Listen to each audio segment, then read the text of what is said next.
আসসালামু আলাইকুম। আমি কামরুল হাসান আছি লোকাল এক্সপার্টের সাথে। গতকালকে কিন্তু আমরা আইপিএল এ দারুণ একটা ম্যাচ উপভোগ করেছি। যেখানে কিন্তু লখনৌ সুপার জায়ান্টস ১২ রানে হারিয়ে দিয়েছে মুম্বাই ইন্ডিয়ান্সকে। ১ম এ ব্যাট করতে নেমে কিন্তু লখনৌ সুপার জায়ান্টস ভালো একটা টোটাল এনে দেন বোর্ডে ২০৩ রান করতে তারা সক্ষম হন। জবাব দিতে নেমে কিন্তু খুব ভালো ব্যাটিং করলেও ১৯১ রানেই থেমে যায় মুম্বাই ইন্ডিয়ান্স। এখানে কিন্তু লখনৌ সুপার জায়ান্টস এর ২ উদ্বোধনী ব্যাটসম্যান খুবই ভালো ব্যাটিং করেছে এই ম্যাচটাতে। বিশেষ করে এডেন মার্করাম কিন্তু ৩১ বলে ৬০ রানের একটি কার্যকর ইনিংস খেলেন যেখানে ২ টা ৬ এর পাশাপাশি ৯ টা ৪ এর মারও ছিল। পাশাপাশি কিন্তু মার্করাম ওই জায়গায় তৃপ্তি তুলে নেয়। যদিও পাওয়ার প্লেতে কিন্তু বেশি আক্রমণাত্মক ছিলেন এখানে আ মিচেল মার্শ। পাওয়ার প্লেতে তারা ৬৯ রান তুলতে সক্ষম হয়। যেখানে কিন্তু ৬০ রানই ছিল হচ্ছে মিচেল মার্শের। আর ৭ টা রান ছিল হচ্ছে মার্করামের। যদিও মার্করাম কিন্তু পরবর্তীতে সেটা পুষিয়ে দিয়েছেন।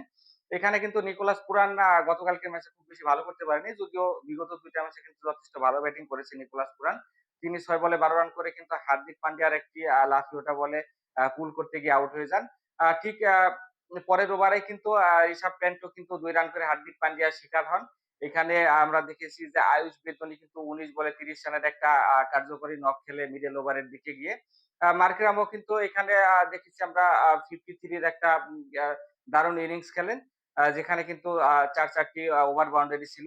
শেষের দিকে গিয়ে কিন্তু তাদের কিলার মিলার ১৪ বলে ২৭ রানের একটা ঝলমল ইনিংস খেলেন যে কারণে কিন্তু ২০০ ক্রস করে এখানে লখনৌ সুপার জায়ান্টস।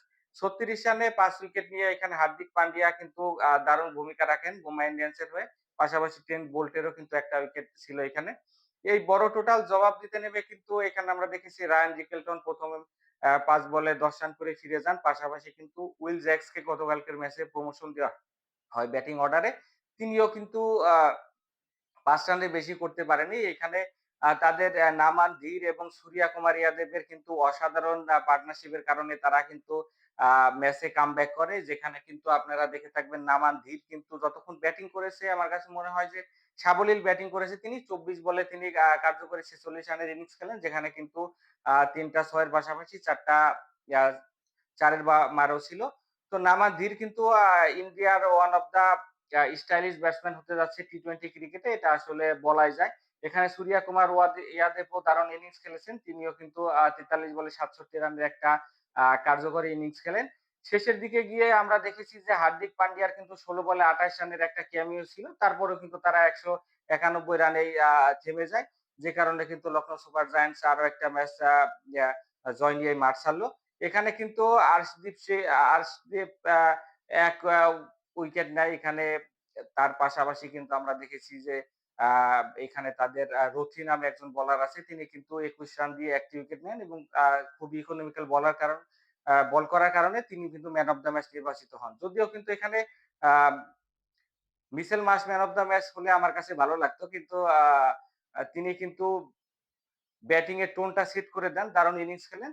তারপরও রথীয় ভালো বল করার কারণে কিন্তু ম্যান অফ দ্যা ম্যাচ হলেন।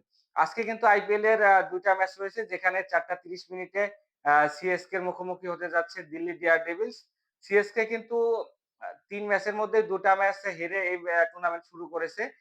বিপরীত দিকে কিন্তু দিল্লি ক্যাপিটালস এর কথা যদি বলি, দিল্লি ক্যাপিটালস কিন্তু ২ টা ম্যাচের ২ টা ম্যাচই জিতেছে। তারা কিন্তু পয়েন্ট টেবিলের ২ নম্বরে আছে।